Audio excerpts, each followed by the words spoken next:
বলতে গেলে এটা বলতে হবে, অনেকে কষ্ট পেতে পারেন, অনেকে খুশি হতে পারেন, অনেকে বেজার হতে পারেন। গলাচিপা দশমিনায় 50 বছরে যারা সংসদ সদস্য হয়েছেন তার মধ্যে গোলাম মাওলা রনি যে কাজ করেছেন 5 বছরে এবং যেই কাজের পাইপলাইন তৈরি করে গিয়েছেন সেটা কোনো এমপি করতে পারে না।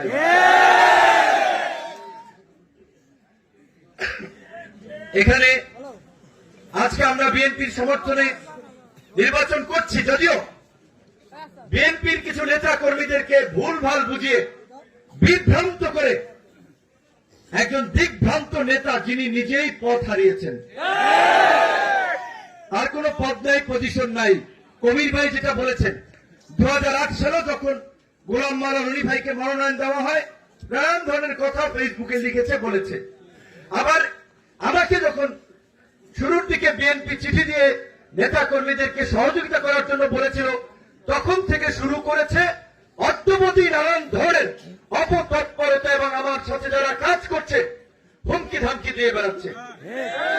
আজকে বেসরকারি বিশ্ববিদ্যালয়ের এক ছাত্র নেতা যাদেরকে সরাসরি তারেক রহমান অনলাইন মিটিং এর মাধ্যমে আন্দোলন সংগ্রামের নির্দেশনা দিয়েছেন, বড়চলে যাদের সাথে সরাসরি তারেক রহমানের যোগাযোগ, তাকে হুমকি দেন যে 12 তারিখের পর কিন্তু দেশে থাকতে হবে, দেখে নেবেন।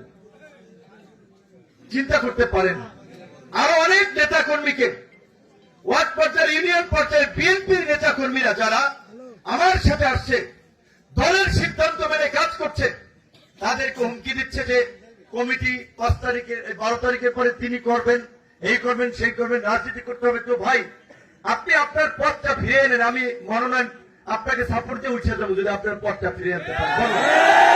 আপনি বিএনপির বড় নেতা না, আপনার পথটা ফিরে এনেন, আমি নির্বাচন করবো না, আপনাকে সমর্থন দিয়ে উঠে যাবো যদি পথটা ফিরে আনতে পারবেন না। তারেক রহমানকে চ্যালেঞ্জ করে, তারেক রহমানকে বিপদে ফেলে আপনি বিএনপির নেতা সাজবেন, নেতা বলবেন, এটা তো পাগলের প্রলাপ ছাড়া কিছু না।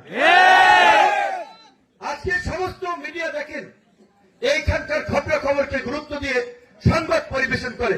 বিভিন্ন মিডিয়ায় নিউজ কি হচ্ছে, বিএনপি গণ অধিকার পরিষদকে 2টি আসনে ছাড় দিয়েছে। এই পটুয়াখালী 3-এ স্বতন্ত্র প্রার্থী বিএনপি নেতা হাসান মামুনের দ্বারা গণ অধিকার পরিষদের বা বিএনপির যারা কাজ করছে তারা নানানভাবে নাজাল হচ্ছে, ঝামেলা করছে। ঘটনা ঘটছে গলাচিপা দশমিনায়, খবর হচ্ছে সারা বাংলাদেশে। এইটা কি বিএনপির জন্য ভালো হচ্ছে? তারা বিএনপিকে ডুবাইতেছে না হাসান মামুনের মতো লোকেরা, তারেক রহমানকে ডুবাইতেছে না হাসান মামুনের মতো লোকেরা। তো এই